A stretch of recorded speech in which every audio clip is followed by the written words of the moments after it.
right, so this is what we got going on now. It's been a while since I made a video, but this is what we're getting into. Never built one before, but now we're gonna give it a shot. 2005 Suzuki RMZ 450, old carbureted model. Just doing laps. My son pushing my daughter. So, first time ever building one of these. Obviously, turning it into a Supermoto. Just the hard part is making this thing street legal. Kind of skipped the gun and already built this thing before actually taking any video of it.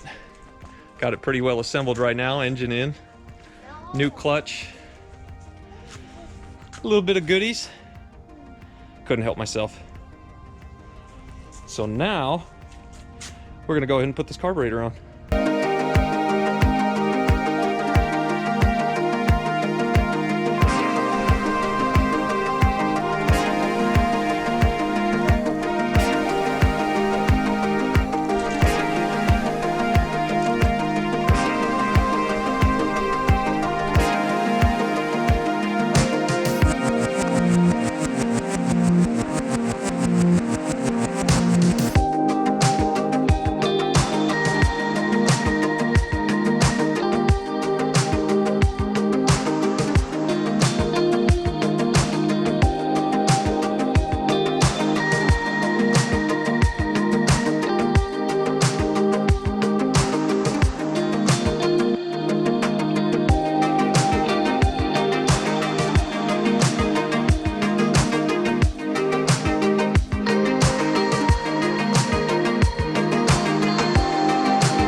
Dude, thank you to Privateer MX Supply. I mean, this is a used 2005 RMZ 450 carburetor, but it looks, I mean, brand spanking new. That's awesome. Those dudes do a good job, man. They pull parts and they get it to you after they clean it, and it literally looks like it just came out of the box. Man, that's good stuff. Thank you to these guys right here. Check them out. If you guys need used dirt bike parts, dude, they got everything. They even gave me some throttle cable, extra throttle housing, the whole 9 yards. Don't need it, but always nice to have. Thanks, guys.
Alright, so what you guys just saw was a quick time-lapse video of me building that bike, and let's be honest, I didn't film everything.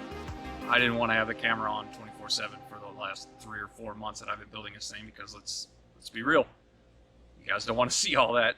You guys just want to see the thing actually running, so I'll include that little clip in there. But a few bits of advice if you guys feel like you're going to build one of these Supermotos. This goes out to my buddies who have expressed interest in actually building one. There's a few things you should know. Okay, first off, these 05 bikes, you're going to have to get used to it being carbureted. So I've never messed with carburetors before. This is a first for me. It's a quick learning curve. So when you get in there, first thing I found out was adjusting your fuel screw and making sure that the thing's not flooded to begin with, because you've been messing with the choke a lot, and actually having the hot start hooked up helps a lot. But once you get a carbureted bike running, it runs well. I mean, it runs pretty well. The other thing is, if you guys are going to get into these older bikes for a Supermoto, I strongly suggest not doing a Suzuki RMZ 450. What happened is, when Suzuki built the bike, they only built the electrical system, or the stator, to sustain enough electricity to run the spark plug and the CDI box, and that's it. They do not produce a lot of power. So if you're thinking of making it street legal, you're not going to be able to get enough power out of the stator. Now, I've talked to Ricky Stator, I talked to Baja Designs, I've talked to other people. No one makes a stator strong enough that goes directly into this engine in a 2005 to 2007 Suzuki that creates enough power to actually run a lighting system. So you can't actually make it street legal using that system. Now, coming down the road, when I get back into this bike, I'll show you guys what my ideas are as far as getting lights onto here. I might actually have to run a 12-volt system using just a lithium battery, like a compact lithium battery.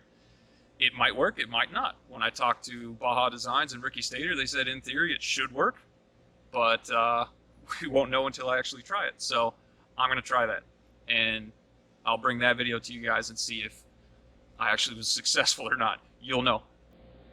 The other thing is, finding parts for these older Suzukis it seemed impossible. I really had a hard time finding a lot of at least new parts for it. You got to go with OEM for a lot of things. The aftermarket has a little bit, but not a lot. Most of it's vanity parts. But I'll take you guys around the bike, and I'll show you some of the things that I was actually able to do. The rest of the stuff I'm still either waiting on or trying to find somebody who can make it. So let's take a look. All right, so as far as some of the engine parts, like I said earlier in the video, I installed a Hinson clutch in there. Now, to save a lot of money, I didn't go with the basket or anything. I just went with the steels, clutch rings and springs, and then I added the clutch cover, and that saved me hundreds of dollars. I think full kit for this is somewhere around the $600 or $700 mark, and I paid maybe 200 bucks. So it'll save you a lot of money not getting the billet-proof clutch basket. And if you really want to, go ahead and spend the money, but the clutch and ring kit works just fine. A couple other things. The levers are all hammerhead designs. They're not the actual full CNC levers, but they look good. I mean, I like them. Got the little gold accent on there. Turner pegs. I've got a cheap hose kit from eBay, and so far it's working, but I guess we'll find out later if it ends up melting next to this exhaust pipe. That's something I still have to fix, is the hose actually touches this chamber down here at the bottom of the exhaust. But one of the coolest things during this build was this exhaust right here is from Dubach Racing Development. These guys make a sweet full system. When I got in touch with them at first, they didn't actually make the carbon fiber and magnesium black tip exhaust anymore for this bike. They haven't for years. And I asked them, I said, well, if you're going to make an exhaust out of raw materials anyway, would you mind just making one, not really one off, but one more and I'll put it on there. So they actually made this NS4 system to fit a 2005 Suzuki RMZ frame and motor. So that worked out great. Most of the Gucci stuff is up here. You guys are looking at Warp 9 wheels. I just ordered them in black and blue. I think it looks really good with the overall theme of blue, white, and black. And then if you come over here, that is a Moto Master front brake system. If you guys want something that grabs and will stand this bike on its nose, this Moto Master system that I got from Toxic Moto Racing is legit. I mean, it's pretty easy to bleed. If you're doing it by yourself, I suggest just getting some help because it's annoying. But getting the system on there and actually getting it working, it's awesome. As for the controls, I just got a pair of Renthal fat bars, or a set of Renthal fat bars. Got the ASV clutch lever, which, interesting enough, I had a matching ASV brake lever, but you can't actually put the brake lever on the Moto Master kit. That is one downside. I sent it back. I sent the ASV lever to Toxic Moto Racing, and Jeff over at Toxic Moto Racing said that he would actually try to machine a adapter, so I might actually be able to get the matching ASV lever on there, which would be cool. I don't know. I don't really care anymore. This one's actually pretty nice. So there's that Warp 9 wheel again.